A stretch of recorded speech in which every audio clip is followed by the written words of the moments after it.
So on Cornish Living TV, we like to look at all facets of Cornish culture. And the thing is, actually, it doesn't just interest people in Cornwall, but further afield. And now we're going to go further afield across the great big fish pond, as they like to call it, across to the United States of America, where there is a little place called Florida. Perhaps a bit bigger than little. And Morgan Sleeper is from Florida, and you've come to Cornwall to research the Cornish language with respect to music. Just tell me about your studies and how they came about. Yeah, well, I'm looking at sort of how people use music to help revitalize endangered languages, and I'm looking just at the Celtic languages because of the connection between music and language in those cultures. So far I've been to Wales, the Isle of Man, and Patagonia, and Brittany, and now I'm here in Cornwall for a month looking at all the ways people are doing that. I've talked to some singer-songwriters, people that are writing children's rhymes and songs in Cornish, and hopefully going to go see a preschool in Cornish as well, so there's a lot of good stuff going on. So how important is music to Cornish culture and Cornish language revival? Well, I think that music has a really important role that it can play in any language revival. I think it's something that not everybody, or not every language gets to use as much as the Celtic languages do, because they have such strong musical traditions to go along with them. So it's a really great resource to use. It gets people excited about the language. I've seen in the Isle of Man, kids learn Manx because they get interested in the traditional music and the people they're playing with speak Manx. Or in Wales, kids will speak Welsh on the street because they listen to Welsh in their car radios, and it's everywhere. And so it can be a really good force for sort of getting people interested in the language, and it can also be a really great resource for people once they decide they want to start learning the language. Like me, myself, whenever I want to start learning a language, I always go right for the music, try to look at some lyrics. It's a great way to understand the structures, and if you get something stuck in your head, it's stuck in your head. It's not going away. Okay, so you're looking at the music. Just tell me about some of the similarities you've seen with the music and the language across all the Celtic cultures and Cornwall.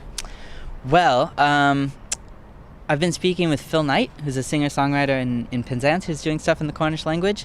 And one thing that he was talking to me about was about sort of bringing modern rock-oriented music in the Cornish language, and I think that's something that's happening across all the Celtic countries right now, is that people are realizing that they've got these great traditional musics which are strong, world-renowned, everybody loves Celtic music, but that they can also do modern music with these languages.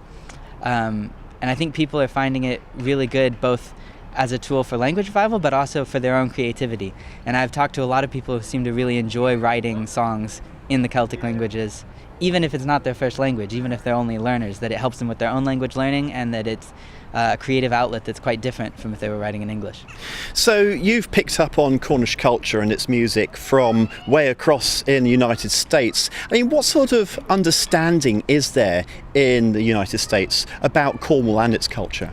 I guess you say Cornwall in Florida, you hear Pirates of Penzance, Cornish hen, and pasties.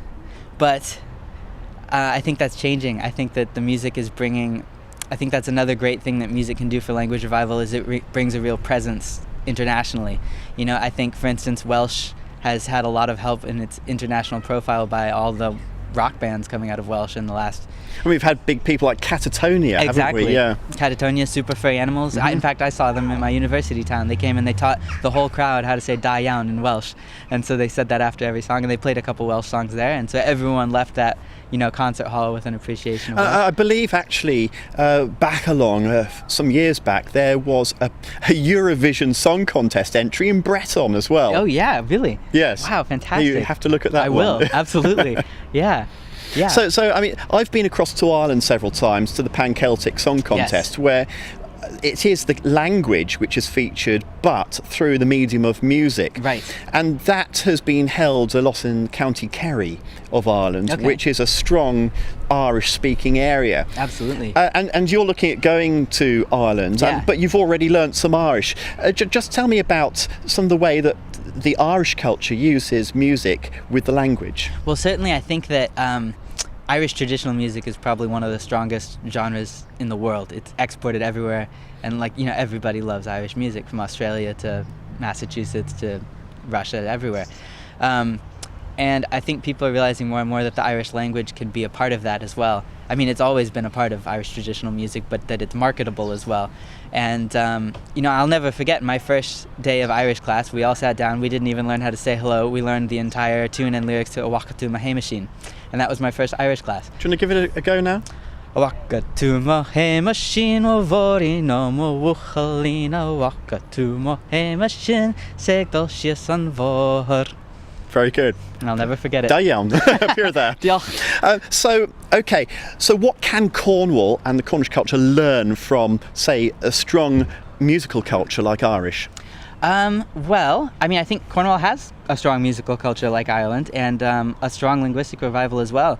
So I guess maybe integrating those two could be really mutually beneficial for both of them. I think that's what I've been learning along this whole trip, because I started out in Wales in July. I started by asking people I'd meet, how do you think music helps language revival? And I had so many people tell me, I think that the language revival helps the music, or I think that they both help each other. And so that made me think, yeah, I think that's true. Well, Miraz rag Cyscails O'Gunany had diolch infawr. So that's it. Cornish Living TV going very cultural, and I'm sure we'll do it again.